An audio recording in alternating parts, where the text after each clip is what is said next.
recordar la oración, pero él oró por mí. Y me dice, desde hoy en adelante, tú vas a dar el mensaje. Le digo, estás loco, porque yo no sé leer. Dice, abre la palabra de Dios. Y se dio cuenta realmente que yo no podía mencionar ninguna letra, porque jamás fui a la escuela. Yo nunca tuve una educación académica. Y en ese momento, cuando él me dijo, ábrela, la abrí y empecé a ver las letras, pero yo no sabía leer. Empecé a temblar, empecé a sudar, empecé a sentir cosas feas en mi cuerpo, pero yo decía, ¿por qué cuando robo no tiemblo?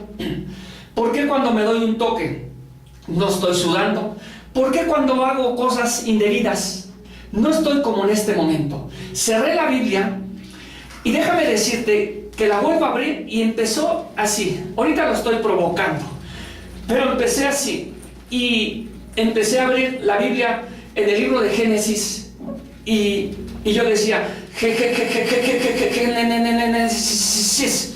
cuando dije eso, dice síguele, síguele. Volví a cerrar la palabra de Dios y resulta que la aventé la Biblia, la agarró él y me la dio. Dice síguele.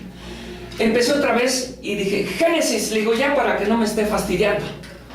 Y resulta que en ese momento empiezo a ver las letras chiquitas, ¿verdad?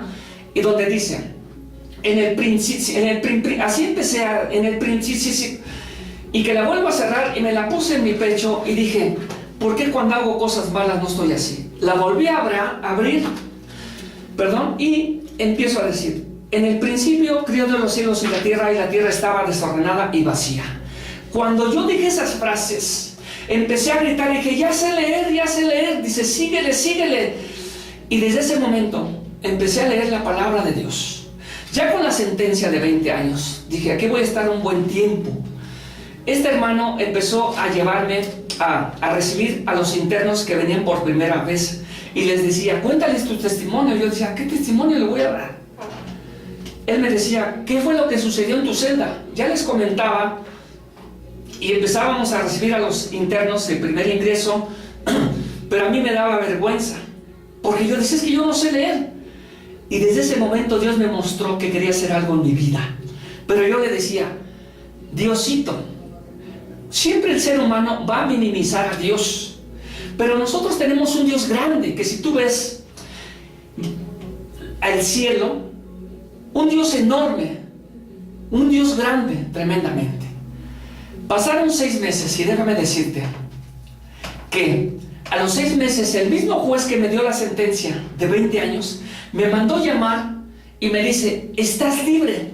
Yo hasta dije, ¿de cuál fumaría este juez? Y dice, ¿qué pasó? Digo, no, nada. Me dio la boleta. Cuando tuve la boleta, yo decía, ¡qué suerte! ¡Qué suerte! Ya voy a salir de aquí. Cuando salí del penal, esa vez ya recuerdo que ya no fui a la villa caminando. ¿Quién sabe cuántos kilómetros pueden ser del Reclusorio Oriente a la villa? Ya empecé a sentir otra situación difícil en mi vida. Lo único que fui a ver a mis disque amigos, y cuando me vieron, empezaron a planear secuestros, asaltos, robo, y me dicen esa vez, Javier, necesitamos un auto. Yo les decía, ¿qué color quieren y a qué horas? Pero esa vez sucedió algo sorprendente, déjame decirte. Estaba ya planeando todo, y cuando nos citaron al lugar, yo ya no acudí. Dios me estaba jalando, me estaba llamando, pero yo no hacía caso. Y como yo nunca aprendía las letras, iba a pedir trabajo, pues tenía que pedirle a una persona que me llenara la solicitud, y se daban cuenta en la firma y no me daban trabajo. En ese tiempo escuché una voz que decía, ve a llevar este carro a la persona que te lo solicitó y ahí te va a dar el dinero. Déjame decirte que me acordé, decía sí, porque nos tenían un tope de llevar en aquel tiempo más de 15 o 20 bochos y nos daban un dinero. Nos pagaban baratos, pero pues para mí era un dinero. Y yo decía sí, pero déjame decirte que ahí noté que ya cuando yo quería ir a abrir un carro, Dios ponía otras cosas y ya no lo abría ya no me lo robaba, ya no hacía cosas indebidas. Pero yo necesitaba dinero. Y yo decía, yo necesito un toque. Pero déjame decirte que el toque que me dio Dios fue lo más precioso que me pudo haber pasado en ese tiempo. Por ahí conocí a una persona que necesitaba un parabrisas, necesitaba un estéreo. Él trabajaba en una ruta de colectivos.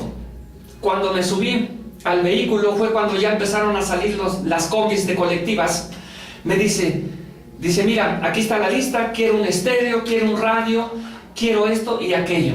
Y le digo, espérate, yo ya no quiero problemas. Dice, aquí está el dinero por adelantado.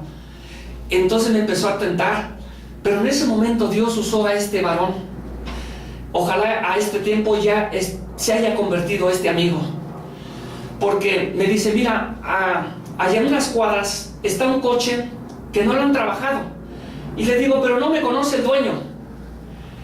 Y resulta que me llevó a la base donde sale el colectivo y me dice, ve a tocar. Y déjame decirte que yo ya estaba fastidiado, pero yo necesitaba dinero. Yo no vi a qué hora hacer, se arrancó, vi cuando se fue, pero no vi que estaba detenido a unos metros. Y yo hice como que toqué el timbre de la casa donde él me había dicho. Y ya dije, no, pues ni me conocen. Me regresé y que se regresa de reversa en la combi y me dice, ¿qué pasó? ¿No que quieres trabajar? Se bajó él y tocó el timbre. Parecía que él era el interesado en el trabajo. Y ya salió una persona por ahí, una señora que se me quedó viendo bien feo, la verdad. Y yo iba mal, déjame decirte, lo tengo que reconocer, sin peinar y sin nada. Entonces es lógico que las personas pues te estén mirando. Y yo dije, ¿qué tanto me ve esta señora? Y dice, ¿qué desea? Le digo, busco al dueño del taxi. Dice, oye, pero ¿quién es usted? Digo, no me conoce. Entonces se metió la señora y de ahí salió un señor con un bastón, ya una edad grande, y se me empieza a ver y me barrió totalmente, déjame decir. Yo me sentía mal y decía, bueno, ¿qué tanto me ve? Ya le iba yo a contestar porque en otros tiempos a mí se me quedaban viendo y yo era muy soberbio, le insultaba a las personas y demás. Y dice, ¿qué se te ofrece? Le digo, ¿no necesita chofer para su taxi? Dice, oye, pero no te conozco. Y yo entre mí decía, pues de veras. Dice, ¿quién te dijo? Le digo, mi primo trae una combi aquí en esta ruta. Dice, no. Y me empezó otra vez a ver. Y ya le estaba a punto yo de insultar a esta persona. Y dice, mira, vente el jueves, pero no te aseguro nada. Entonces yo salí en ese momento a buscar, pero a buscar que me robaba. Y yo veía que estaba sucediendo algo, pero no le daba importancia. Entonces, pues así pasó un tiempo, llegó el jueves y encuentro al amigo que me invitó para ir a pedir ese carro. Y resulta que le digo, mira, ya lo dieron a trabajar, no me lo van a dar porque no tengo fianza. Pues me llevó otra vez al lugar y dice, ¿tocas tú o toco yo? Pues ya toqué y salió el señor Luis Flores. Y dice, ¿qué deseas? Digo, pues quiero ver si me da el carro a trabajar. Dice, espérame tantito. Y dice, Daniel le habló a uno de sus hijos, ve a llenar el tanque de gasolina. Y yo dije, uy, van a salir estas personas. Y ya cuando llegó su hijo con el carro, dice, aquí está papá, ya está el tanque lleno, y me da las llaves. Le digo, oiga, pero usted no me conoce y no traigo fianza. Dice, ¿quieres trabajar o no? Y resulta que me dio el carro y me dice, a las 8 de la noche quiero el carro aquí a mi casa. Está bien. Déjame decirte que yo ese carro me lo iba a robar. Pero como era el paso de la ruta, se empezaron a subir y se llenó el carro. A 2 o 3 calles ya estaban los amigos de Javier Pérez, se subieron en el todo, los pasajeros se espantaron y dijeron, ¿qué lo conoces? Le digo, no, ya saben que estos cuates están locos. Y les digo, a ver, háganse un lado, digo, les voy a chambear.